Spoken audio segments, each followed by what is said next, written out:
Okay, Jason. So the idea here is we're each going to say a line from the movie.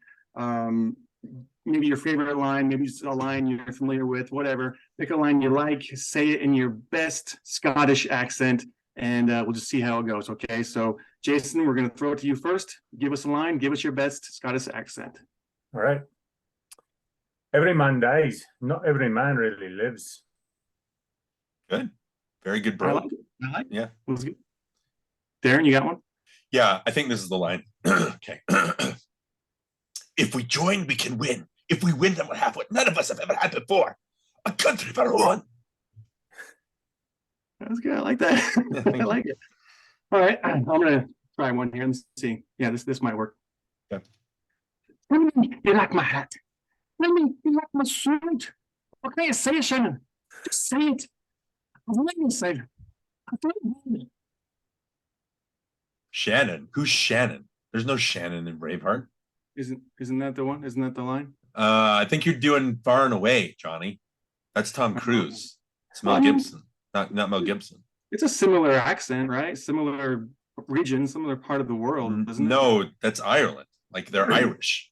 Well, Far and Away and Braveheart, they're kind of the same movie. They're not the same at all. Like one ends in a land race, another ends in a guy getting his intestines pulled out of his stomach. Well, sorry, I was trying to impress you.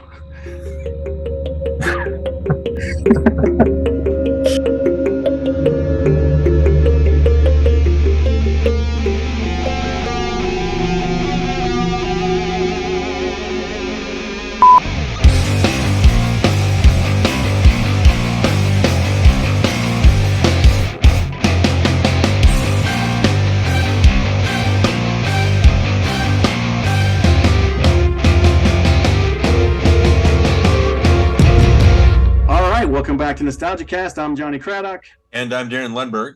And over there is Jason Payne. We'll get to him a little bit later. But, is he supposed to be here right now? Like, usually we don't have, like, why is he here? Like, usually we don't have our guests join us for the intros, outros, but Jason he's a special guest. I'm taking over. Yeah. Having Special. him on the show. So special, that's right. Yeah. I guess I'm just taking over. Okay. All right. It's the Jason Assance. Yeah. Anyway. So today we're going to talk about Braveheart. Now, also, we usually have our guests pick the movie, and I didn't let Jason pick this one because I thought he'd pick it anyway. So I thought I'll just pick it for him. So I picked Braveheart because I know Jason was fond of it back in the day. We'll talk about that. But Jason, by the way, thanks for joining us. And Braveheart, a Mel Gibson directed movie written by Randall Wallace, starring Mel Gibson. A huge movie in the 90s. So we definitely have to include this into our 90s Palooza. But last episode, Darin, we talked about The Rainmaker. And our guest, Brian Scuttle, is that his name? Yep. Yep, Brian. We had Brian on. And we talked about The Rainmaker with Matt Damon and Danny DeVito. And that was a lot of fun. What do you think? Yeah. Like we're talking about big epic movies, like John Grisham movies were big. I didn't mention Michael Crichton movies. I remember that's another like Disclosure and Jurassic Park and Sphere, and that was another list of like a famous author that all of a sudden people were scrambling to like adapt his novels and things like that because they were hitting big. But yeah, that was a fun conversation. Speaking of like not letting our guests choose, we kind of did the same thing, which I remember Brian was like, one of the options is Braveheart. And I was like, I don't want to talk about Braveheart. Like The Rainmaker sounds more interesting. But I didn't tell you that. And so here we are talking about Braveheart. So yeah. Want to see our Rainmaker episode? Go ahead, listen to it. Find out where we have our podcasts and then find out on YouTube. We're there. But let's go ahead and move forward and talk about Braveheart. But before we do, let's go ahead and watch the trailer.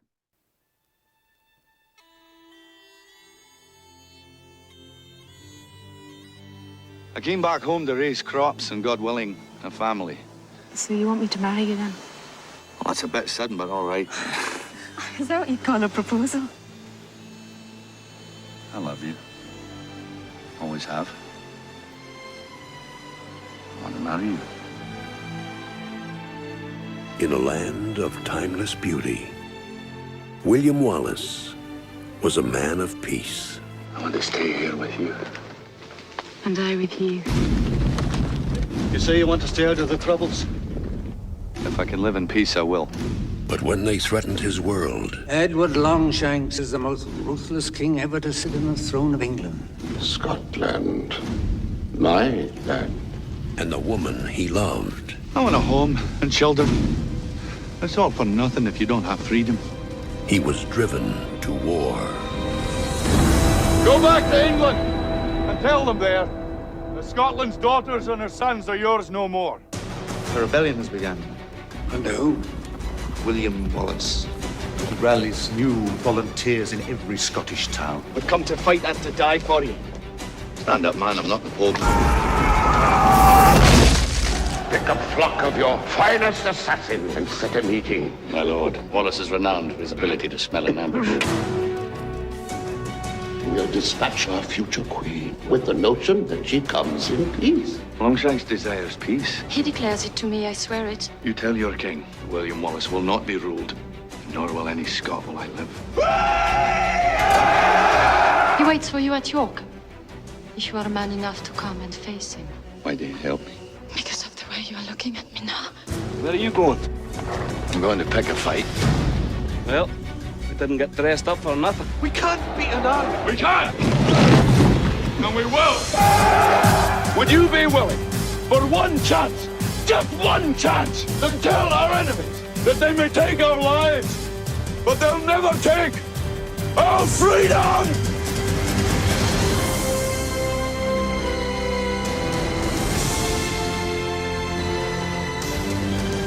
If we win, we'll have what none of us have ever had before.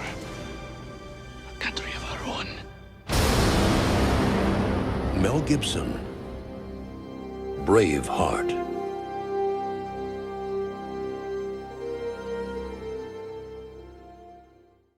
Okay, Braveheart, 1995, right? Yep. Mel Gibson directed movie written by Randall Wallace. No relation. Starring Mel Gibson. I know a few other people are in there. Brian Cox is in there. Sophie Marceau kind of became a big Patrick McGowan, big for the prisoner. What about Hamish? I forget that. Oh, Brendan Gleeson, like he's the Banshees of Inisherin, like it's an Oscar. Like I was like, oh, I forgot he was in this. I'm like, this guy's still around. Like he's still a stalwart, and he's still just as good now as he was back then. Like I don't know, it was great backup. Definitely fun seeing him in this again. Right. So, like we mentioned, we had Jason Payne as our guest. Jason, we want to welcome you back to the show. This is your third time joining us. The first time you came on, we talked about Never Ending Story. The second time, you brought The Princess Bride. And this time, I brought for you Braveheart. Let me ask you this, Jason. Well, first of all, before you go into your history of the movie, you had some major life changes recently. And this might be a good time because we don't really know. We haven't talked to you in a long time, even though we're like lifelong buddies. We haven't seen you for a long time. So go ahead and tell us what life changes have you made and where are you at right now in your life? Sure. So, I got divorced in March of last year. Moved to actually it was finalized in June. Moved to Utah in March and met someone and started dating. We decided that things were going well enough. We just flew off to Hawaii and got married. And now I'm living in Pleasant Grove. Well, I guess we could edit that. I don't know about Darin, but I didn't get an invitation to the wedding. I wouldn't mind going to Hawaii. I don't know what's going on. I wouldn't have minded that either. Like, thanks. Trip, you know? I thought we were friends. Like, we grew up together. Wasn't there a pact that was like, if any of us gets married in Hawaii, we'll all invite each other to the wedding? Like, what happened with that, Jason? I specifically remember that pact, and I thought about you guys and said, nope, not a chance. That figures. Right.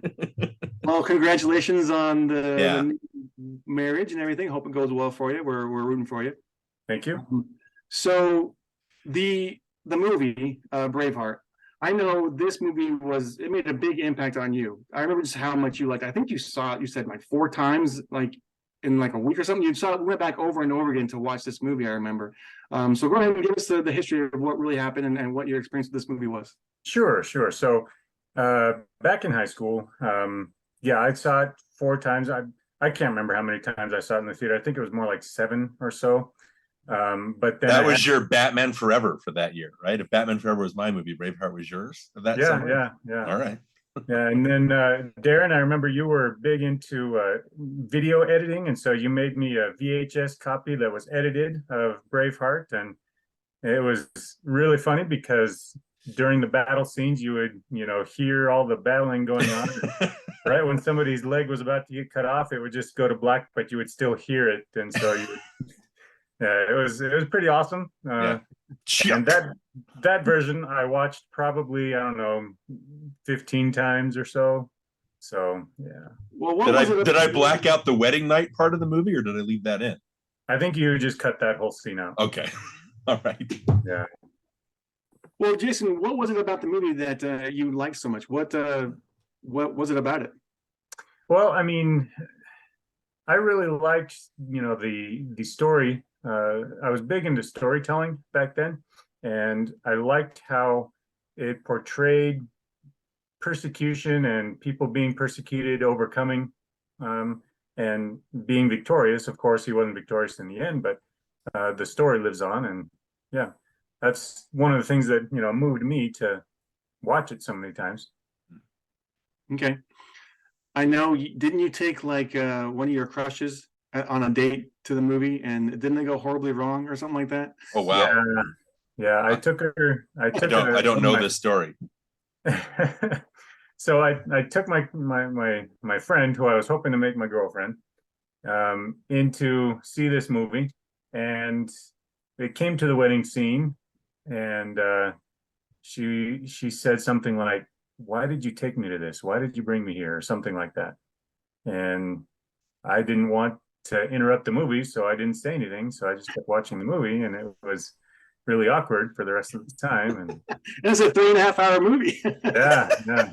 Just sat in complete awkward silence for 3 hours. So it was pretty bad, but okay, you live and you learn. Yeah. Right. And that is not the person that you're currently married to. Thankfully, no. That's what you're telling us. All right, okay.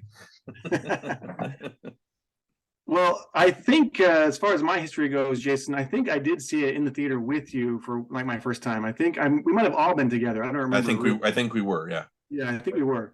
But it was at the Provo Cinema, right? The theater is in Provo on Center Street. Yeah. It's torn down now. It's not there anymore. But that's where I saw it. Because that's my memories anyway. I've seen it in that theater. I actually really liked that theater. It was a really fun theater. Anyway, yeah, I was mesmerized by it. I thought it was really well done. I loved what I was seeing. It was very inspiring, very emotional. I remember just feeling like motivated to be a better person after watching that movie. I didn't really latch onto it as much as you did. I didn't really watch it over and over again. Maybe a few years later, I'd watch it once in a while, and I mean, I'm very familiar with it. And I watch it, here and there when it's on TV. I'll glance at it and watch a scene or two, and then flip away. But I have seen it, several times, so I'm very well, versed with it. But I really enjoy it. I mean, and I will say this: watching it again tonight before this podcast, I can say now I like it even more than I did back then. Like, I forgot how good this movie is.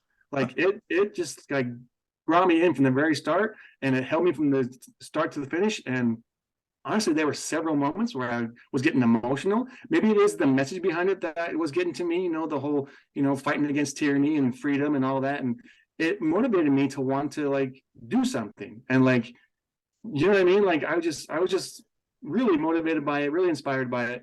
And I can definitely say I think I like it better now than I did back then, even though I loved it back then as well. Darin, your thoughts, your experience? Well, I do. It's weird that I don't have a specific memory. I know that we all at least saw it together at least once. I don't know if that was our first viewing. I think I saw this once, and then I went back with my girlfriend at the time, and she assigned this movie to us. Like, this was our movie. It was like, okay, whatever. Like, it was one of those things. But I think my initial viewing of the movie, because I know that Mel Gibson was a stalwart, and I know that Maverick came out the year before, and we all went to go see that. And so this was his second directorial effort after Man Without a Face, which is a pretty good film. And I remember watching this, just being impressed with the direction. I mean, we knew that Mel Gibson was directing it, and there's, it's got what, 1,600 extras. It feels like a giant Hollywood epic. It's believable, like you're immersed in a different time. I think, like, from the beginning, it tells, like Jason, you're talking about the storytelling.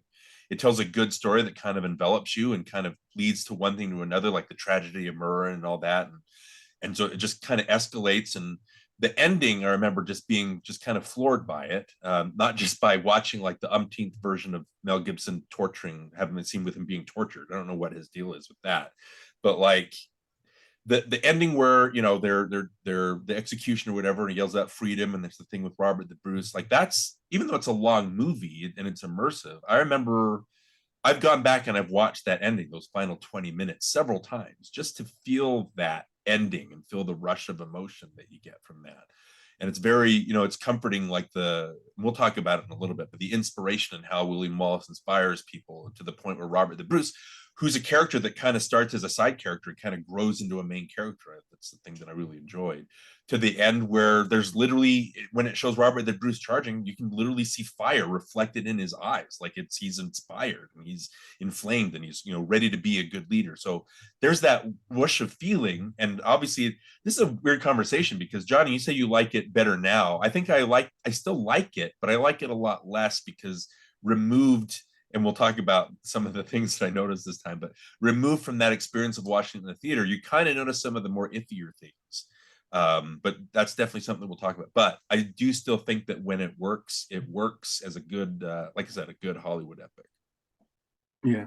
Well, that's what I was telling my wife before we started recording. I was saying, there was nothing that I could really find anything wrong with this movie. As I was watching it, I kept trying to poke holes in it, or even though we'll talk about the historical accuracy of it, there were a lot of things that, as I was watching it, I was just find myself enjoying every aspect. I was just like, holy cow, there's not one character on screen that I don't believe is that character. There's not one person who's not bringing their A game. There's not.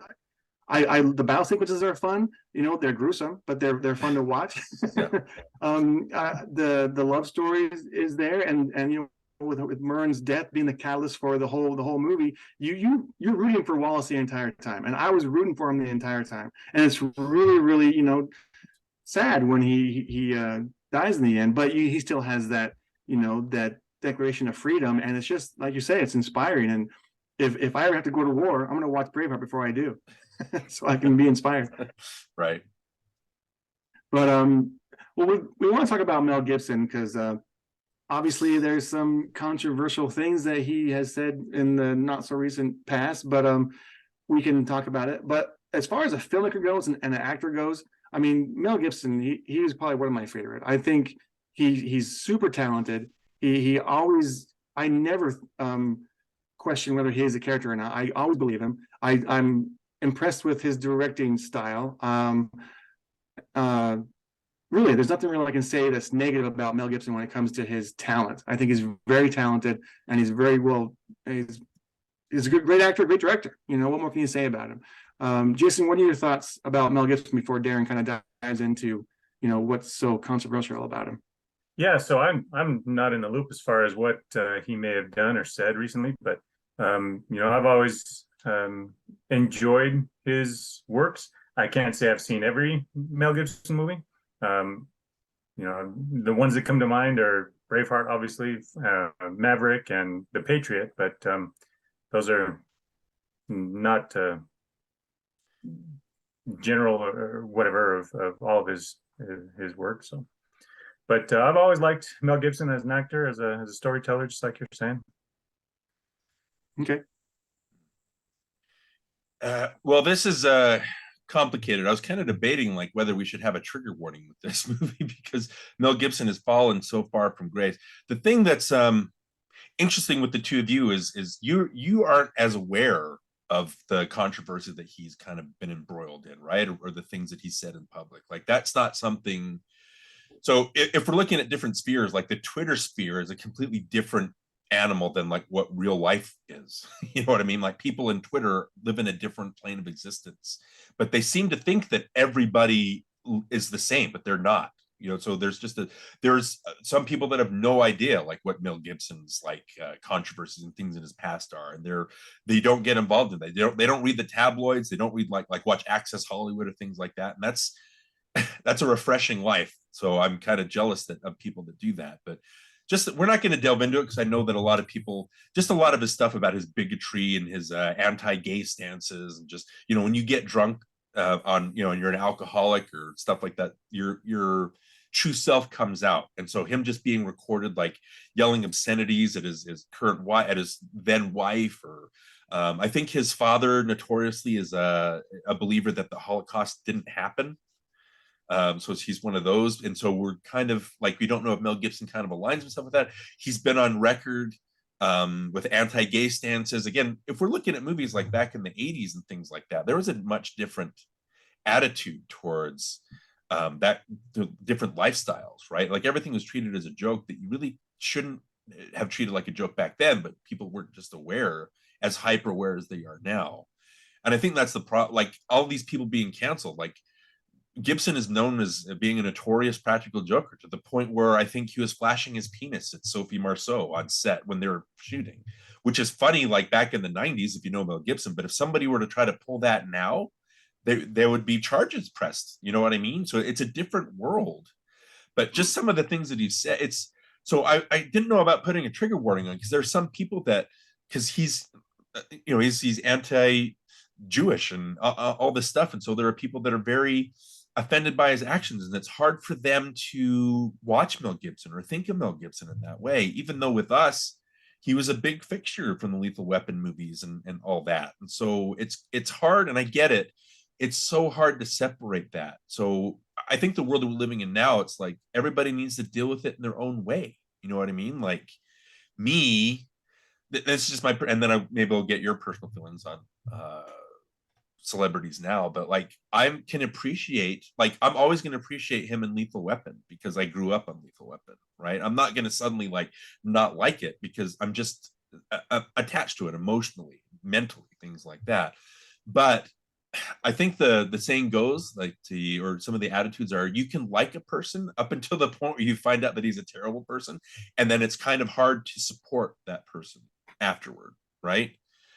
So that's kind of where I am. As long as, like you were talking about, Johnny, like him being an actor and a filmmaker, I can separate it still. But as long as he doesn't wallow in the stuff that he's notorious for in the movie that I'm watching, then I don't really have a problem with. So there's some issues in this movie that kind of were iffy for me. But I don't know, Johnny, what are your feelings on that? Like, people can't be canceled. Well, I do think it's important that you're able to separate, the artist from the man. Yeah. Like, because like you say, we grew up with it, and I studied Mel Gibson a lot, and in fact, I would probably say I would copy a lot of his technique. When I would play certain characters, I did. I would like copy what Mel Gibson would have done. And anyway, I can appreciate him as an artist. I think he's really talented. Like I said, even though he says some things, I don't think it's on the same level as, say, like a Kevin Spacey or whoever else has who's actually like a pedophile or actually a really bad person. Yeah, I can agree. You should cancel that person. Like once you start, doing that to kids, now you're no longer, worth anything in my book. I don't care how great of an actor Kevin Spacey is. He's done some terrible things. I don't think getting drunk and going on a rant is the same thing as being a pedophile. So it's hard for me to put him in the same category. But even though I can still say Kevin Spacey's talented, I respect Mel Gibson more than I do someone like Kevin Spacey. Does that make sense? Yeah, well, that's one of the things. Like, I can't watch American Beauty now because that whole purpose of that is Kevin Spacey's character, he falls in love with an underage girl and he tries to have sex with that girl. And like at the end, he finds out that, she's supposedly promiscuous, and that's why he goes after her, because he thinks, it's okay. But then he finds out that she's been lying about it and that she's a virgin, and all of a sudden he doesn't want to do anything, and we're supposed to feel good about this person at the end. And so just the way that movie ties in with the real life Kevin Spacey, I can't separate myself from, if that makes any sense. But Jason, like, you're probably even less immersed in that kind of Hollywood gossip. And so what are your thoughts on that? Yeah, so Darin, as you were describing some of the things that Mel Gibson's done recently, I was actually thinking, well, that sounds like a weekly episode of Family Guy. I mean, it's it kind of exposes a little bit of a double standard, even though Family Guy is just a cartoon, and when somebody actually does that kind of stuff in real life, it has backlashes and stuff. But to Johnny's point, it was a drunken rant, and I have to disagree a little bit with what you said, Darin, that when you're drunk, your true personality comes out. I don't believe that's a person's true personality at all. Huh. Yeah, it's just the effects of alcohol, and I don't know, but maybe it's inhibitions and stuff like. I mean, your inhibitions go out the door. I agree with that. Right. Like I don't. Again, I don't want to support any negative views or anything. I don't want to say that, oh, like he's really a nice guy at heart. I don't know, like he could mean that stuff, but the fact that he said it, it's kind of hard. It's like, oh boy, like, oh man, like some of those things and the way that he's treated his wives and things, and he's stuff like that. It's kind of and I get it. Like, again, he was raised in Australia, right? I mean, they moved there when he was 12 or something like that, and that's like a manly place, and so you're kind of raised on different ideals, and it's hard to adapt, I guess. So maybe I can retract that about being drunk. I just know that his alcoholism and all that, it's like that's a problem with a lot of people, and it's hard to get that under control, and so that's absolutely to it. You know my history, that I grew up in an alcoholic family, and I full-heartedly believe that every person needs to be accountable for their actions, whether they were intoxicated or not. So I, like you said, I'm not familiar with the things that he's done or said, but if he's committed a crime, then he should be accountable for it. But I don't know. Well, there's restraining orders and things like that. So the only other two things I want to say is, like you're saying, Johnny, like I still think that it's possible to separate the art from the artist. Like you can do it, unless it's like an American Beauty thing where it's like it's too close. Like I can't separate that. You know what I mean? So I can still watch somebody separated from their real life antics or whatever, judging from the talent, right? And the other thing I will say is the Lady One, Johnny, who we had on before, Jason from Binge Movies, who we had on before, they had an episode where they were covering like the top grossers of the year 2000, and they talked about What Women Want with Mel Gibson and Helen Hunt. And their conversation, like you would expect it to be like, oh, let's just write off Mel Gibson as like he's a horrible person. Let's not talk about it. But they went on for a good 20 minutes. And it was a fascinating conversation about how, it's a shame what happened to him, but especially because when you look at him in What Women Want, when you look at him in Braveheart, Lethal Weapon, Forever Young, all those things, Gibson had it. He had like he's very charismatic. He was very easy on the eyes, as my wife likes to say. Like he's an attractive. He had star power. You went to go see a movie because Mel Gibson was in it.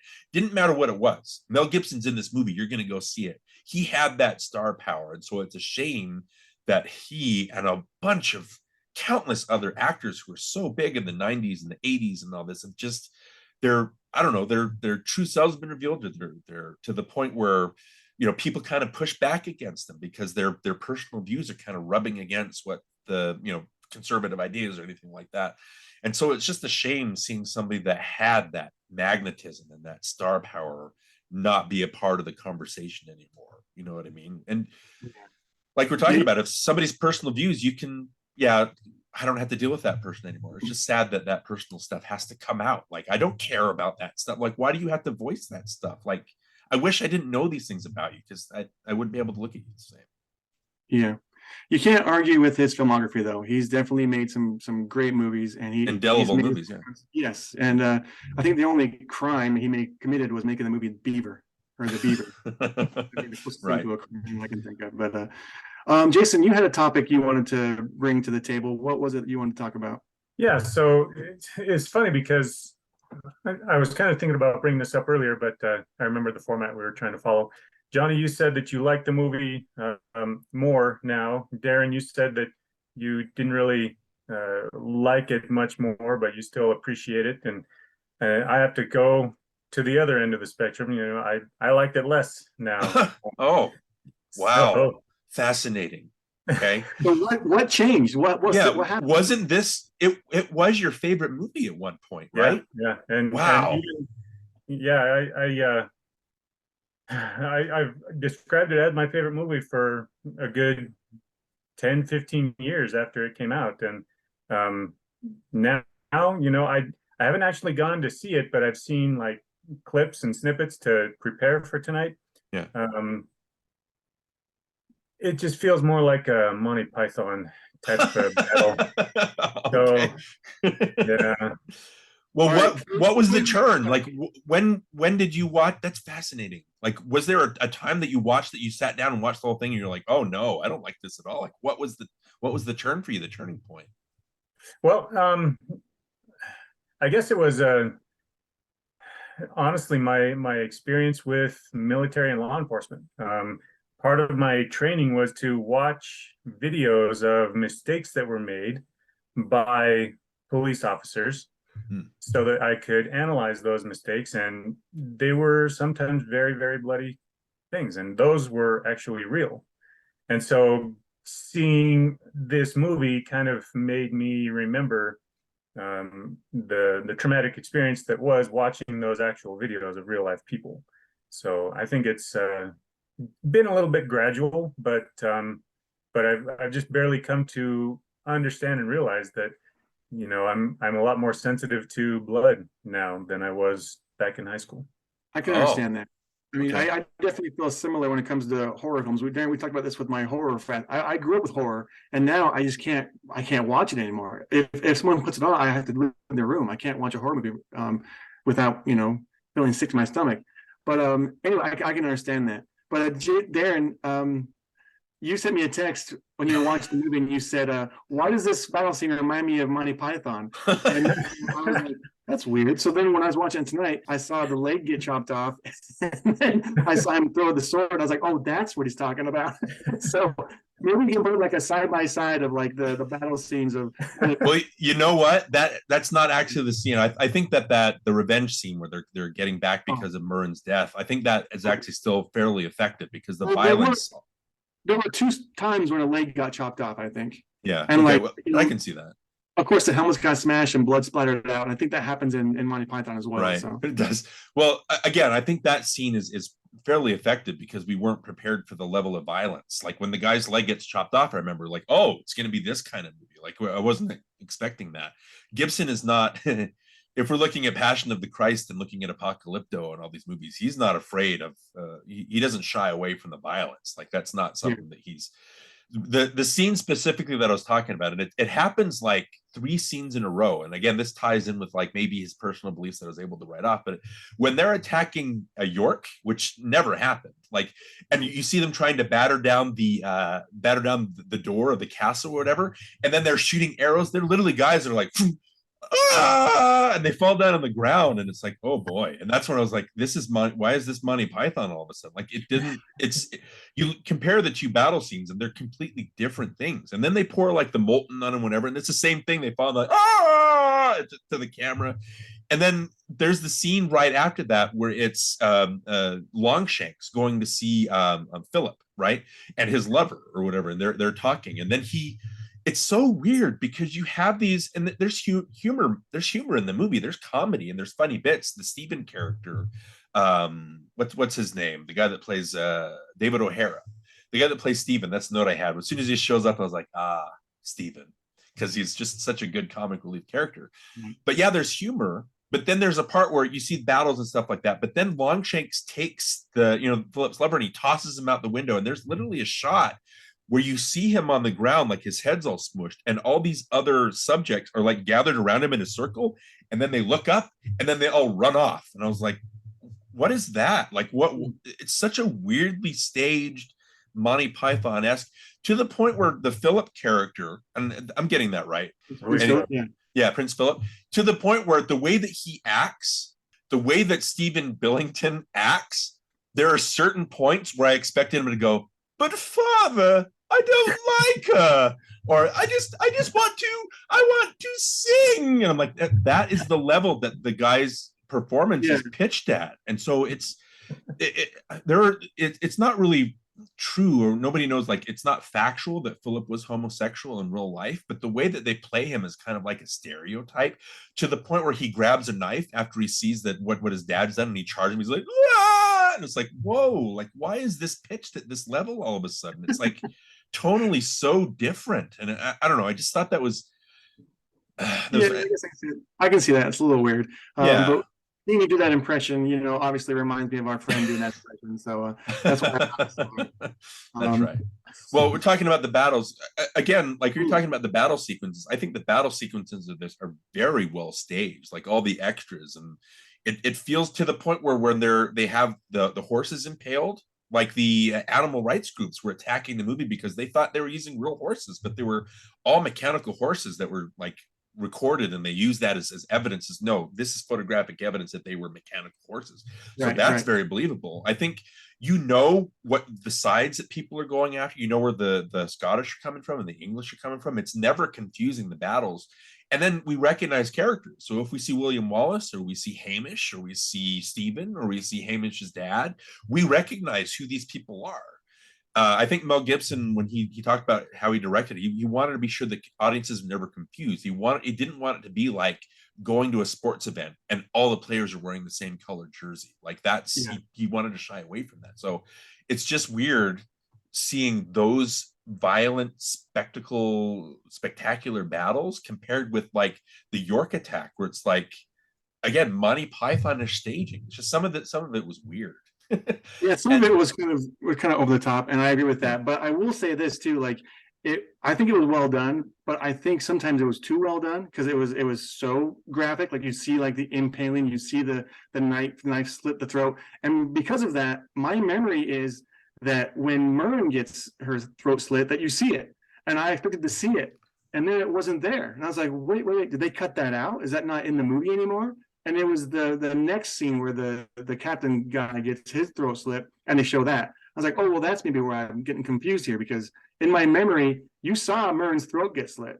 Did you guys remember it that way too, or was it just me? I always remember. Let me think on this, Jason. What do you think? You don't see her neck. You don't see the actual slit. Right. But in my memory of it, you saw the slit and you saw the blood gush out. But am I wrong? Is it a director's cut version that I saw, or something that maybe this is a different version of? I don't know. I swear, I was like, why is it not there? But maybe it was never there. Just my memory, because it was so visceral in my mind that I put it there. Yeah, I think I've got Jason. I don't remember that. I don't remember that at all. I mean, I only remember seeing the knife go, under the camera as he was making the movement, and then her face like getting all surprised, like I don't know. Okay. Yeah, Johnny, I specifically remember not seeing the throat cut. First of all, that scene is so, just the feeling of knowing what's happening. Like the prima nocta stuff like that. Like they do the wedding night so he doesn't have to have her virginity taken by one of the English noblemen or whatever. And it's very tender, and I think it's despite what your wannabe girlfriend said about that scene, Jason, I think it's very tastefully done. It's like not like explicit.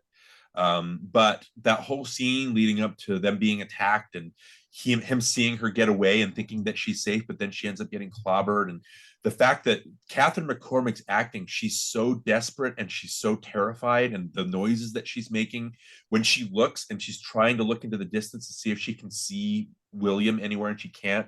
And then when the sheriff approaches her with the knife, like she starts breathing heavily. I remember being impressed because I didn't want to see it. And the fact that they don't see it and you just see her reaction and then her slinking out of is much more effective. And then later when they attack that fort, and then it does show the sheriff getting his throat slit, that's a rah-rah moment. That's a catharsis, because you want to see that guy, what happens to him, right? And so I remember being very impressed by that directorial choice of not showing it and then showing it, because one didn't deserve it and the other completely did deserve it. I thought that was very effective. Yeah. There were other things that I remembered wrong too. Like I remember the end when the princess like whispers in the king's ear that, the baby inside her belly is from a different line. Yeah. The way she says it was not how I remembered it. I thought she said William Wallace's baby grows inside me or something like that. And when she said like the baby in my belly is from a different line, I was like, that's what she says? Like, I forgot that's what the line was. Like in my mind, in my memory, it was spoken like William Wallace's child grows inside me. And so when she didn't say that, I was like, is that right? Is that the way it was always said? So there were things like that kept happening because I remembered it wrong. Did that happen to any of you while you were watching it? or Darren, when you watched it, did anything seem out of place or different from the first time you saw it? No, I don't know. Like everything is very vivid. Like I said, the only thing that surprised me was some of the staging. Like, and again, going back to that, like I said, the staging is just in the death scene. I think Craig. I can't remember the name of it. I feel bad. No, Craig is the he's Robert the Bruce's guy, but the Philip's lover when he tosses him out, like that scene is so weirdly directed and comedically directed compared to the rest that it's just a little obvious. So I don't know, like Randall Wallace is not the best writer. Like I know he wrote Pearl Harbor, and as I don't know, Michael Bay's. We talked about Michael Bay before. Mike, I don't think of Mel Gibson as being like a director that goes through the script. Like he's not a David Fincher. It doesn't pour through. It doesn't see, oh, this needs to be moved here. That needs to be moved here. We need to change lines of dialogue here to make this work. I think he just had the script and then he shot it. And the same thing with Michael Bay, except there's a real difference between Michael Bay shooting a Randall Wallace script and Mel Gibson shooting a Randall Wallace script. I think Mel Gibson is a better filmmaker and that he's able to, there's a sincerity and it's not like trying to be too much.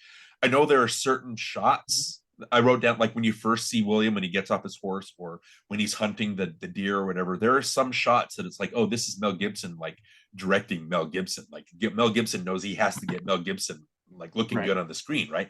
But it's still not in the level of like a Sylvester Stallone, like shooting his own sweaty biceps, like and like just lovingly shooting his own body. Like there's nothing that creepy in here. But there are some amateurish things with the direction that I noticed this time that I didn't notice before that kind of clash with the stuff that's very well done. Like we can say stuff about Mel Gibson, but there's literally some beautiful stuff and sincere stuff that happens here. Some great shots. And it's funny doing The Rainmaker, Johnny, and then doing this because John Toll did the cinematography for both. And they're both different looking movies. And I think that's the sign of a good cinematographer. Like we talked about with Brian, like the cinematography for The Rainmaker, it's very like down home. It's like normal. This is just life. It's almost like we said, a Law and Order episode of TV. And then this one, it has the epic shots. It has the fogs, this smoke filled. You know, this shot I remember specifically is after William gets his revenge, and there's a shot where he walks off and they start shouting McCulloch, McCulloch, but it fades into Wallace and he turns around and I thought that was a gorgeous shot. It's just you know what I mean? Like it looks different and feels different from The Rainmaker. That's a good thing. I did want to say that because those are the things that stood out in my memory were those iconic shots, you know, of the sword blowing in the wind, of the handkerchief falling from his hand at the very end when he dies. And just all those moments, those are what, when I think of Braveheart, that's what I think of, those iconic moments. And I'm happy that those are in there and there's not too much of them. I think they're well placed throughout too. Like it's there for emphasis, it's there for dramatic effect, and I think it works. But as far as cinematography goes, Darren, I think it's very beautiful. It's very fun to look at. Like a lot of those sweeping, you know, shots of the landscapes, a lot of the you know, the choreography and the fight scenes, it's all really well done. And if you look at it from an artistic point of view, it's you can't really argue that it's not done well. Even though there may, like you say, there might be some amateur moments, I think it's overall it's done really, really well. Very masterful. Well, that's another thing too, even though some filmmakers or some actors are very cancelable, but that doesn't mean you should cancel everybody else's honest quality work that surrounds it. You know what I mean? It's not just the Mel Gibson show. Like there's John Toll is very good. James Horner has a very good score that I think carries a lot. And the bagpipes being one of my favorite instruments, one of the most beautiful, melancholy sounding instruments, I think that carries a lot of the emotion and sells a lot of the emotion in the movie. A lot of the, like we talked about, the actors, Angus McFadden as Robert the Bruce is very good. Patrick McGowan is, even though he just sits for most of the movie, he's just sitting. Like that's all that he's doing. He doesn't really do anything physical, but he's just very slimy. And so there's just a lot of and like Catherine McCormick that we talked about, or Brendan Gleeson, or just I like the chemistry between him and Mel Gibson. There's a lot of people putting in good work that I have a hard time canceling all their work as well, just because I have a problem with another actor in the movie. You know what I mean? I want to ask Jason though, like, are there parts of this movie that you still like and still have that same nostalgic feeling for that you originally had? Well, I mean, thinking back to high school time, that's around the age when I actually last watched the movie. I do favorably recall, you know, how he was in the throes of getting executed, and he looks out, into the audience, and he sees his wife walking along, and Yeah. I like that part. That was one of my favorite parts, and I still think about that. That moment, no matter how many times I see it, I catch my breath when I see her face. Like you see her walking behind Hamish and Stephen, and you recognize all of a sudden, oh, it takes, and the fact that she gives him like a comfort, so he's able to face his death, I think is very good. Yeah. I kind of wanted to.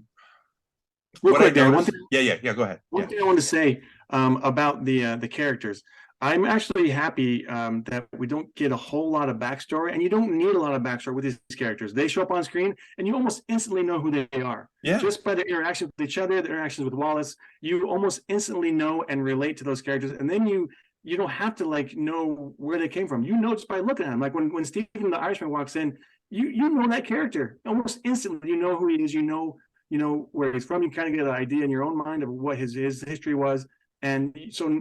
Like I said, you don't need the whole like flashbacks or backstories of the side characters. That you just know who they are almost instantly, and I really like that. I think that worked really well. Jason, what do you think about the actors and everything from what you remember? I was very impressed, and still am, to be honest, with the level of acting that's in the movie, and yeah, I don't have a whole lot more to say about that. Yeah, Johnny, were there any like particular actors that stood out to you, or any particular moments from actors that stood out to you? Well, the Robert the Bruce character stands out. Obviously, I think Mel Gibson does. I think I like the King too. I think he does a really good job of being that antagonist, and I think he sells it. And I hate that character. Like I hate that guy, but that's what you want from that part. That's what you want from that role. So he did a great job, and he sold it. Okay. So let's see. So the part I wanted to talk about. You were kind of leading into the music. Do you want to go into the music with James Horner? Yeah, let's do that. Let's talk about the music really quick. What like I remember this being, I was just had a conversation with my wife about it. It's like I remember Titanic was what? This is 95. Titanic was 2 years after this. And we talk about James Horner a little bit of kind of like ripping himself off. I thought it was funny that the bagpipes, again, they're using Irish bagpipes, which kind of like grates against the Scottish atmosphere that they're going, but it still sells it, right, as being very Scottish. And then when he did the Titanic score, like even though I like the Titanic score too, it just reminded me of Braveheart. And my wife was like, so you're basically saying that just because it's played with bagpipes that it all sounds the same? And I'm like, well, kind of. It's just weird that with Titanic, because again, we're talking bagpipes. This is based in Scotland. Like that's what you picture, right? And Titanic, it's funny that even he kind of latched on to just doing the same thing again, because the character that built the Titanic is Irish. And so he builds a whole Irish themed score around the movie just because one character is Irish. I thought that was very funny, and kind of, even though I like that score, it's kind of like, yeah, I see what you're doing. It doesn't quite take me to that, because you know what I mean? Like I understand the underlying, what he's trying to do as far as the work goes, and it doesn't really, am I making sense as far as the music goes? Yeah. So I like James Horner. I think he does good work, and I think this score especially is it's very effective. I mean, it brings out the emotion that is needed for each scene, and he nails it, I think. But you sent me a link to a video that had an anime with a similar sounding score. Now, my question was, did that score, was it ripped off did they rip off James Horner, or did James Horner rip off them? Well, the anime that, again, I was just reading an article on the soundtrack, and I saw, because I'm always like, my radar is going for, and we talked about James Horner before, my radar always goes to, I'm like, oh, what does this sound like? Like, I know what you're doing. Like, because he, even though composers like compose hundreds of movies, like he full on rips off pieces of his scores and like recontextualize them and uses them again in the exact same way. And so it's like, wasn't this used in another movie? And so I'm kind of hyper aware of these things, but I was reading an article and it just mentioned that his main theme is kind of similar to a 1991 anime. I think it was called 3x3. And if anybody wants to look it up, if you look up on YouTube, it's called Pay Longing.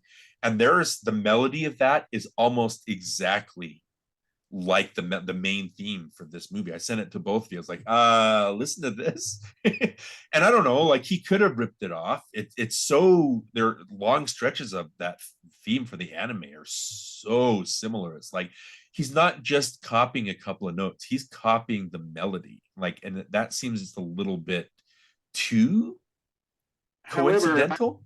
I will say this. There have been times when just in writing songs that I would write something and then show it to somebody in the band or somebody else. And they'd be like, "This sounds like this song." And I'd be like, "Oh, does it?" And I'd listen to "Oh, you're right, it does." But I had no knowledge of that when I started writing this song. It's just the chords I used to make this song, but it ended up being just like a different song. So I don't, maybe he wasn't stealing it. Maybe it was just an accident because, everything's been done before. And so, Right. Every note's been played. So if you want to, write your own melody, you might write something somebody's already written. Who knows? Yeah. Well, Jason, what about you and the music? What thoughts do you have? Well, I mean, the thing that comes to mind is that this is not only, I don't know, this isn't the first time I've ever seen something be reused in movies. Like for example, the Disney animation has a lot of scenes that are redone just with different characters. The same drawings are used to make different characters. Like a whole lot of, like, the Seven Dwarfs fighting is the same animation as the Lost Boys fighting in Peter Pan. Right. So, and stuff like that. So, I mean, that's what came to mind when I thought about, reusing. I just don't know if he composed the anime score or if that was somebody else. That was somebody else, yeah. Yeah, so that's probably, I don't know, the anime score probably has some, or the writer, of course, of the anime score has some ground to take him to court, I think. Well, I don't want to, yeah, that's something we talked about. I don't want to say, I don't know for sure, right? But it's like Steven Spielberg and Coppola and Scorsese, like they grew up on movies, but when they make movies, like there are specific shots from Jaws that are taken from Creature from the Black Lagoon. Like there are shots from, but they don't know that they're doing that. It's just ingrained in their brain. So that when they're making something that's similar, that's just where their mind goes, and that's how they shoot it. And so when they make movies, what's fascinating about what is they're movie fed. Like The Godfather obviously is based on gangster movies from the 30s, the 40s. Like same thing with Scorsese. It's like their movie fed consciousness feeds into the movies they make now. So I don't want to say that he ripped it off. He might have heard it and it stayed with him, and he just wrote it himself, thinking that's, I don't know, I've always had this. Like he could have lost it. So, but the thing, again, it's a very effective score, especially the part where the execution, right? Especially the end when it's the, you bled with Wallace, now bleed with me. And then Hamish throws the sword, like you're saying, and the full on bagpipes are going, and you hear the theme. It's very powerful, right? So before we go on to I wanted to talk about the historical inaccuracies, but the thing that Johnny, if you're talking about things that you noticed this time, I noticed too when I was watching the execution scene, and I wrote down a big, lengthy kind of screed. But if we're talking about even the extras, if you look at the extras' faces during the execution scene, it seems like everybody has a life. I don't know how to explain. Everybody has an inner life in that crowd. It feels very lived in. You know what I mean? Yeah. And so I love the journey that crowd takes, because, it's kind of the same thing. Like, we're watching it, and my wife again said, like, why are people showing up for this? Why are they cheering this on? Like, he's being tortured and eviscerated. You know what I mean? Yeah, that was the entertainment back then. Yeah. You had the town square executions. That's what you did for entertainment. Well, it's the same thing as like the gladiatorial arena in Gladiator. It's the same thing as like watching UFC or watching boxing now. It's the torture, right, of seeing that. It's like, why are people showing up to cheer on this barbaric kind of, not entertainment, like this barbaric actions? Why is this a sport, right? But you see them turn, you see them change, asking for mercy. So I love that, because they're in it, but it goes on for too long, right? I love the journey that the crowd takes. I love that the whole scene it encapsulates the movie's themes and ideals in one scene, because it's about Wallace inspiring these people. We don't see what actually we do in Robert the Bruce's. There's a line of dialogue that says, like, it did not have the effect that Longshanks planned, right? But what I noticed this time is that there's conversations all through the movie, like, about like what it means to be a man, what it means to be a leader. Like, we see scenes with Longshanks, and all he's doing is talking about conquering, right? And grabbing these lands and making sure these people are under his thumb. We see scenes with Robert and his father about, yeah, Robert's like, you have all this land, you have power, like people will do what you want them to do. And Robert looks at him and says, yeah, but they do that because they're afraid of me. If they don't do what I say, I'll burn down their villages. I'll starve their women and children. Like Wallace is something different. Wallace has something that I don't have and that I've never had. And that's what he fights for. And that's what people are being inspired to. They're being inspired by. And Robert can't put his finger on it, right? What did I have here? I said that so much of the movie's dialogue is devoted to land and titleship and ruling over people. And that's what makes you a leader. That's what gives you your identity. Robert voices that Wallace fights for something more, something he doesn't have. And it's the same thing with the crowd. At first, they're reveling in that spectacle. But when the torture goes on too long, they start crying for mercy. Like, that's enough. Like, we've seen enough. We don't need to keep doing this. To the point where Wallace screams out, and yeah, it's a big melodramatic kind of cheesy moment where he yells freedom, right? But the music swells. It cuts to a shot of the crowd just staring in disbelief, right? Because it's like they can't even process it. It's like what Robert was talking about. It's like he's fighting for something that they've never felt before. Like it's not even a concept to them. And just seeing him like yell freedom, they're flabbergasted by it. And I just think that's such a powerful moment. And I noticed that the movie builds to that. It's not just in that scene because of all the conversations that they've had before, right? I like too that it makes you question yourself. Like, am I willing to die for freedom? Like, what am I willing to do for it? Like, that's what I kept asking myself. Am I willing to go through that kind of torture and to, give up my life for freedom? And obviously, for me, the answer is yes. I think I would. But what do you guys think? Are you willing to do what he did for freedom, for the ideal that he has? Because I want to know: are you willing to die for freedom? Well, it's kind of the same thing. If we're talking about Titanic, right? I want to be able to say, oh yeah, I'll be the person that lets the women and children on first. Like I can say that right now. But when you're in this situation, I don't know. It's kind of like, Jesus, like asking Peter's like, Peter, like, do you love me? Peter, do you love me? Peter, do you love me? To the point where Peter's like, what? Like, yes, I do. Stop asking me that. Like, I'll always say that I love you. But then when Jesus is crucified and somebody corners Peter and says, who are you? And Peter denies it and walks off, right? To be safe because he fears for his life. It's like, it's that same thing. Like, I don't know. What you'll do unless you're in that situation. I understand that. But like, I like that it inspires you. I like that it kind of like makes you question yourself. Like, what would I do? Would I do that in that, situation? How would I react? But Jason, I want to know what you would do if you were faced with that decision. I'm glad you asked this question because I believe that Braveheart probably inspired me to join the military like I did. Huh. I took an oath to support and defend the Constitution of the United States, what I believe is the greatest grantor of freedom in the world. And that oath doesn't end just because I'm no longer in that line of work. And so, it's deeply ingrained in who I am that, if I see an injustice, I'm going to do what I can to make it right. Or at least to protect the people who are being harmed. So I guess the final point we wanted to talk about, because this is known as one of, if not the most historically inaccurate movies ever made, just for the fact that, number one, it's based on a poem, right? There's not really a ton of history of William Wallace. Like, you can read his whole history in a couple of paragraphs. It's a Wikipedia article, right? And so Blind Harry's, what is it called? It's the epic poem, The Acts and Deeds of Sir William Wallace, Knight of Elderslie. It was written in the 1400s. Like, again, it paints Wallace as a hero in the chivalric romance mode, all this stuff. But if we're, again, like, if we're looking at some of the history, like, I'll just go through a couple of things here that the movie gets wrong. And number one is that Wallace was not a commoner, but he was born into lesser nobility. So his rise from a commoner to being a hero it's manufactured for the movie. At the time, Alexander III was king when Wallace was during Wallace's childhood. It wasn't Edward I. That didn't come until later. So the movie saying that being under Longshanks's rule for decades is flat out wrong. It's like, that's not at all what happened.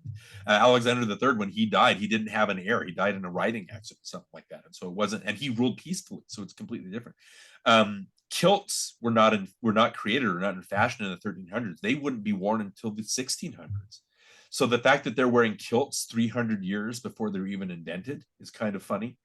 The Queen Isabella romance never happened. If we're looking at history, she was anywhere from 3 years old to 13 years old at the time that Wallace was around. But she was in France. Like, first of all, did he have an affair with a little child? Like, there wasn't any of that. The prima nocta is a myth that we don't know for sure if that ever happened. It's just kind of built for the romance of this. Not romance, it's kind of the wrong word to use. Anyway, for the mythology of this. There's no proof that Myrn existed. In fact, when she is not in the original poem, she didn't show up until there was a revised version in the 1570 or something like that. And she was called Marion, to the point where for the movie, they had to change it to Myrn because they didn't want it to sound like Robin and like Robin Hood and Marion, right? So they had to change that. The Battle of Stirling Bridge, of Stirling, there was a bridge that they fought. The whole point was to get the English, like they could only fit 3 people side by side on the bridge, to the point where they crossed, like they couldn't attack. And so the Scottish were just lying in wait. So when they crossed that bridge, they just attacked and massacred these people. They couldn't fight because they were just bottlenecked on this bridge. The cavalry did leave. That would be a good scene, though. That would have been really, that could have been a really cinematic. Could have staged well, right? I think. Could have used that. Yeah, that could have been great. So. Right. I think somebody asked Gibson, how come he didn't use the bridge? And Gibson says, oh, the bridge got in the way. And the guy said, that's what the English found out. So just very funny. The cavalry did, at the Battle of Falkirk, did abandon Wallace, but it's not because they were paid to do it. It's just, some people think that it was just because they saw how outnumbered they were. And they were just like, nope, I'm not doing this. And so they left, right? And then the battle didn't turn because Robert the Bruce betrayed him. Like, we know that Robert the Bruce was a flip-flopper, but he wasn't present at that battle. The reason that the Scottish lost Falkirk is because the long bows that the English were using, they could stand way back and launch these arrows, and they were decimating the Scottish troops. Speaking of Robert the Bruce, Robert the Bruce was not the guy that betrayed him. It was a guy named Robert. It was John de Menteith, who was a Scottish knight loyal to Edward. After Falkirk, Wallace failed at that. He had to give up his guardianship because his status as a great military leader was lost. And so he went to France to kind of get help from the French king and stuff like that. But then this guy captured him and turned him over to Edward. And so the last thing too is, like, it's funny that they toned the execution down, because it's not just that they brought him out, they tried to hang him, they tried to stretch him, then they pulled his intestines out, then they chopped his head off. In real life, they dragged him naked through the streets of the city for like 6 miles. And then they tried to hang him to the point where he was almost dead. Then they let him go. They emasculated him. They cut off his genitals. They sliced off his genitals. And then they pulled out his intestines. And then they burned them in front of him. They set fire to his intestines. And then they cut his head off. But yeah, I don't know. What do you guys think of? Johnny, I know that for Young Guns, we talked about the historical kind of changes that they need to do. What are Jason, like, when you talk about historical movies, what are your thoughts? Does a movie have to be historically accurate to be effective? Absolutely not. But I do have one question for you. Did you mention that the only actual written history of William Wallace is those 2 poems? Yeah. Okay, so then how do we know he's not just, the Scottish version of, like, John Henry? Yeah. So he could be a tall tale. He could be somebody made up just to inspire the people. Yeah. And I mean, in that sense, making sure it's historically accurate really isn't that important, because you're just kind of expounding on a tall tale. But I can see, history buffs would want the story that is based on actual events that happened in history to be true to the history. It's just, if you're telling a story, I don't feel like that's as important. I know I'm not going to be very popular with that opinion. Right. Well, yeah. I mean, if you want historical accuracy, watch a documentary or read a book.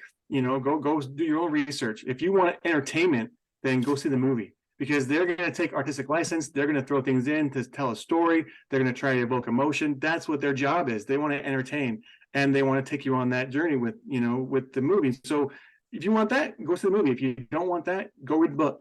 Go do your own research and find out what really happened. But the movie most times is not going to reflect what really happened in history. Right. Well, if we're talking, another James Horner score that was nominated for an Oscar was Apollo 13, which also came out I think a month after Braveheart.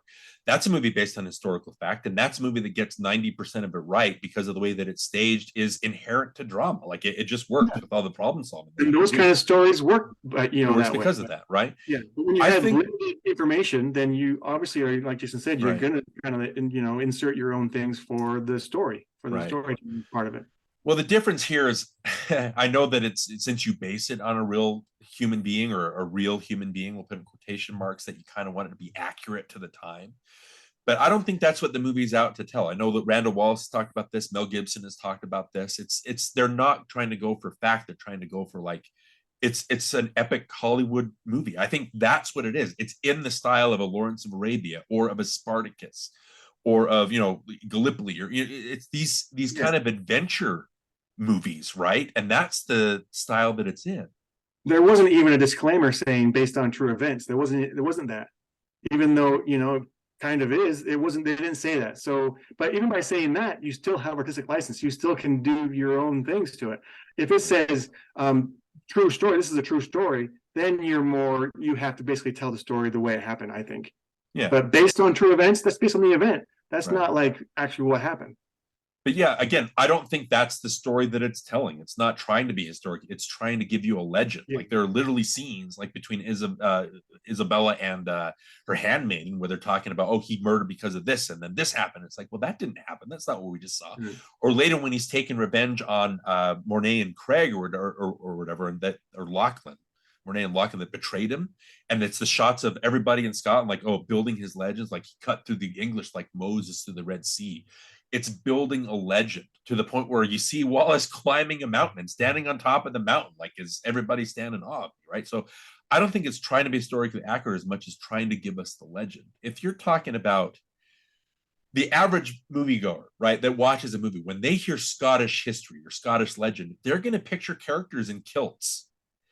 That's just how they're going to think of it. Like if you were to actually do the historically accurate, them in pants or in armor and things like that, your brain wouldn't process it right because you'd be like, shouldn't they be in kilts? You know what I mean? Gibson deciding to do it this way takes that off the table. It's just giving you a feeling. It's giving you like, it's a legend. It's a story that's being spun as opposed to it's being like historically like reported on. You know what I mean? And so it's all told, and yeah, they're out there in kilts battling the English. Like, how are they going to survive like swords and arrows and things like that? It's all a legend. It's all a myth that they're trying to tell. It's a different style or attitude that they're going for, I think. And I think from that perspective, it works. Yeah. That's basically what I want to say about that. I just think the historical accuracy or inaccuracy, it doesn't affect my admiration of the story or what's being shown to me. Yeah, it still does its job. It's still very effective in getting across its message, and I think that's what's important. Yeah. Any final thoughts, Jason, about Braveheart or Mel Gibson or whatever you want to talk about? So yes, a little bit. It kind of seems like the movie starts with the narration, and it ends with the narration, if I'm not mistaken. Yeah, Robert the Bruce, the whole movie. Oh, okay. I didn't catch that part. I thought it was two different people. Mel Gibson has a line at the very end. Mel Gibson. But the whole movie is being narrated by Robert the Bruce. You don't know who it is until the end when it says, and I went out to pay homage. Like, okay. So this is being told from his perspective. Okay. Thanks for clearing that up for me. You're welcome. Well, the only other thing that I wanted to bring up was I really enjoyed all the little comic relief bits. I thought they were just so well timed and so well placed, and it was all character stuff, and it was just really funny because you're in this tense situation, these tense moments, and then they break it up with some levity with these comic relief moments with Hamish and the Irishman, and it's just so funny, and it's so well done and so well timed. I can watch those scenes and just enjoy them over and over again. So I really appreciate the comic relief part of the movie. Yeah. I think Gibson even commented on that. It's like you have to have humorous parts in here, otherwise it's just going to be a slog. Like people are going to be bored out of their minds. Yeah, without that, it would be hard to watch.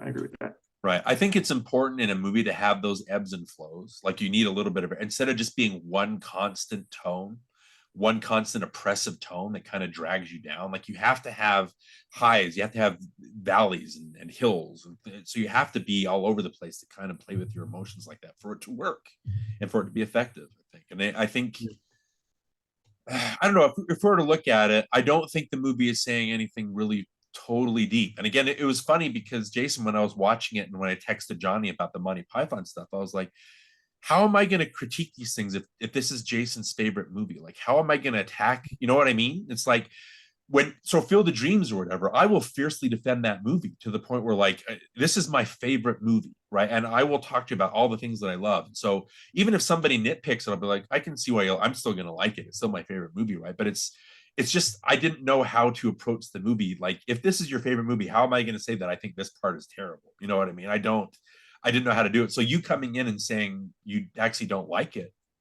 as much or don't like it as much as at all, like I don't know, like I thought that was very that was kind of surprising. Yeah. I was like, this is gonna be great.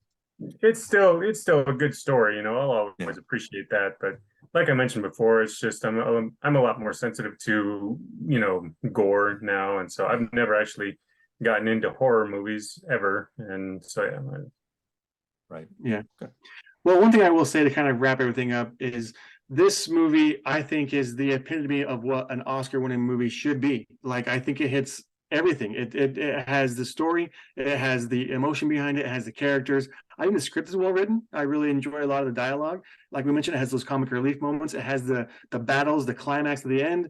Everything falls into place, and it takes you on an emotional journey. I mean, like I said before in the beginning, that I was in tears almost the entire time. I don't know what it was. Maybe I'm in an emotional place right now, but when I was watching it, I kept getting teary-eyed. I'm like, why am I getting so emotional in every scene? And so that's why I can say I think I like it more now. But when you think about Oscar movie, this is an Oscar movie. And so I understand why it won 5 Oscars. Right. Well, it's interesting that all the awards that this was nominated for, this was the only award that it took for best movie, was at the Oscars. And if I was to look at it, I know personally, I think Apollo 13 is a better movie than this. I think even I think Babe was nominated. I think Babe is a better movie than this. And so, but when Braveheart won, I was like, yeah, this is Oscar. Like, it's different. Like, it's not me. If you're looking at Oscars, I think this is an Oscar movie. Like, this is what Oscar voters want to see in their movies. First of all, they love actors that turn into directors. They love that stuff. And so that's like catnip to him. But it's also this big Hollywood epic, like I said, in the form of Titanic, in the form of Lawrence of Arabia, in the form of Spartacus, like I said. But even though it might not be as good, Gladiator, even though it might not be as good as those, it's still the same kind of purpose. You know what I mean? Right. And I think that it's effective that way. Like, I keep using that word, but yeah, it sets out, like you said, what it means to do, and it does it. So. All right, well, that'll do it for Braveheart. Jason, thanks for joining us. Let's come back and maybe we can do our top 3 Mel Gibson movies. Okay, sounds good. I just want to say thanks for making me talk about Braveheart. You're welcome. Anytime. Next time you can pick the movie. Okay. Yeah.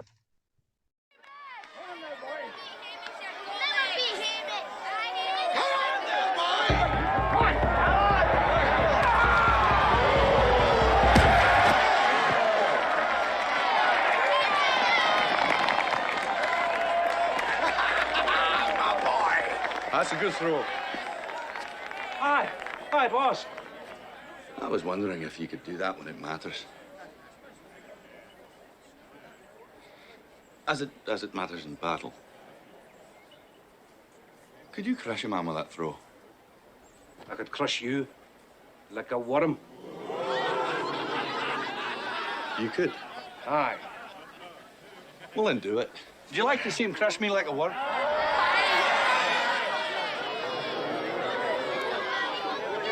Come do it. Even move. I will not. Hey. You'll move. Come on, Hamish. Do your best. Come on now, boy!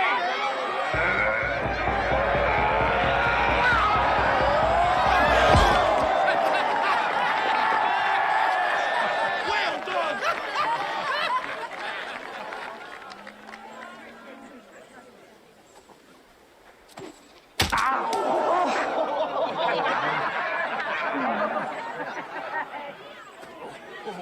Fine display, young Wallace. You all right? You look a wee bit shaky. Should have remembered the rocks. I should have.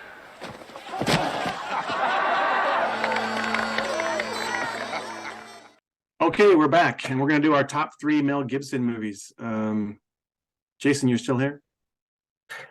Why is he still here? Like, I was looking down for a second. He's still here. You can't get rid of me. He won't leave. I can't make him leave. Let me try. Hold on. I'm gonna try kicking him off. No. Let's just let Jason. It's not letting me do it. We'll just let him be a part of that thing. Since he was a returning guest, we'll let him do his top 3 Mel Gibson. I can mute him. Just get. I think we want to do that, Jason. Let's just have you like eat. We'll have you on every episode. We'll just have you eating or something in the background. That sounds good to me. So, for time's sake, hey Jason, can you give us your top 3 Mel Gibson, either performance or directorial movies, whatever you want to do? Just it has to be a Mel Gibson movies. So I would say number 1 would be Maverick. Number 2 would be Signs, and number 3 is Lethal Weapon. Okay. Why is he just the movies that are his most famous for, or just that are the epitome of his movie star status? Those are the only movies I can remember he's been in. Well, I guess that works if they're memorable, right?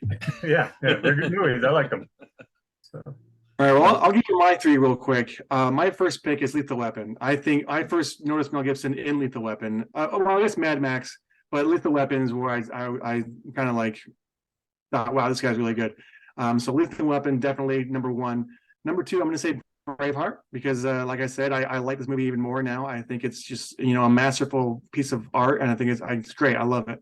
And number 3, oh no, Bird on a Wire. No, it's not Bird on a Wire. his cameo in Casper, same year as this. No, it's Hamlet. Oh, watching Mel Gibson do Hamlet is just so much fun. I think I prefer his Hamlet over Kenneth Branagh's. But, yeah, I think Mel Gibson is just phenomenal as Hamlet. So wait, do you mean you prefer the movie Mel Gibson movie Hamlet over the Kenneth Branagh? Okay, Mel Gibson's performance. I was gonna say no, Johnny. I disagree with that. Mel Gibson, I think, is a better Hamlet than Kenneth Branagh. Kenneth Branagh's direction and artwork in his Hamlet, I think, is just out of this world. But when it comes to the performance, man, Mel Gibson nails it. Branagh's Hamlet's a little too manic, I think, to be that pensive character. Yeah. Okay, so my top 3, I think I'm just gonna go with like the visceral stuff. I know Signs is a top one, but I don't know if I put that in my top 3. Jason, was that part of your top 3? That was one of my top 3. Okay, there's number 2, I think, right? Yep. So I don't have to talk, because you mentioned that one, I don't have to put that in my list. I think for my top 3, I'm going to put The Road Warrior, just because it's like the epitome of action movies and how to direct action. George Miller's like the master, one of the masters at that. Second one I will pick, I'll probably do a tie between the Lethal Weapon and Lethal Weapon 2. I think they're both on even keel. They both work. That's, again, the movie that kind of solidified his status as a star, even though Road Warrior was there. And then it's going to be kind of and again, I've known that since I was a kid. Lethal Weapon has been a part of my childhood. So it's hard to separate that. And then the last one's a cheat, because even though he's not in it, he did direct it. I'm going to pick Apocalypto as my 3rd. Oh, okay. Because that's such a visceral, and again, we're talking about, again, more torture. What is it with him? Is it just because he's a Catholic and like, especially with the Passion of the Christ, like they focus on the torture and how he's able to overcome that? Is that part of his personality, like his religious fervor? You know what I mean? I don't know. That torture stuff is weird.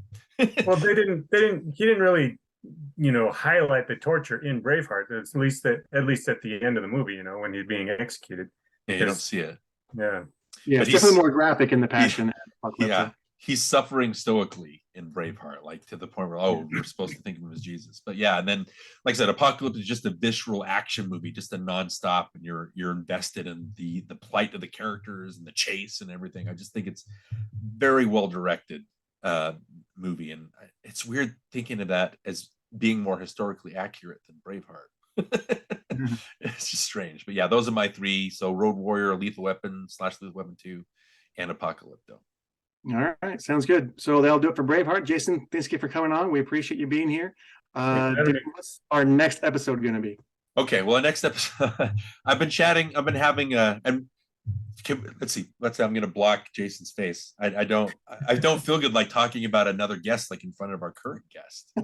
I'll still be there walking around in the background drinking a cup of all right, water. okay. So I don't feel so bad. Yeah, I've got a Twitter friend named Jackson Boren I've been chatting with him for a long time. He's very super positive about movies. Like he just loves movies, and you're just able to get that feeling from him when you read his tweets, and especially like 90s movies, which I thought it would be great bringing him in for a conversation. I did give him the choice, and the movie that he chose is Speed. Keanu Reeves, Sandra Bullock, Dennis Hopper, and I thought it'll be fun. He's a big fan of that one. That was big with us, I remember, and so. Yeah. Keanu Reeves, an action star in the 90s, again, very pervasive, like very there and made a stamp. And so Speed is, spoilers, one of the great Die Hard on a, clones. And so I'm going to love talking about that. Make sure you join us again for Speed. And next time we'll have a guest on and we'll talk about Speed. But for NostalgiaCast, I'm Johnny Craddock. I'm Darin Lundberg. And I'm Jason Payne. And we didn't get dressed up for nothing. Jason, I love you. I always have. I don't want to marry you though, because you're already married. Well, then do it.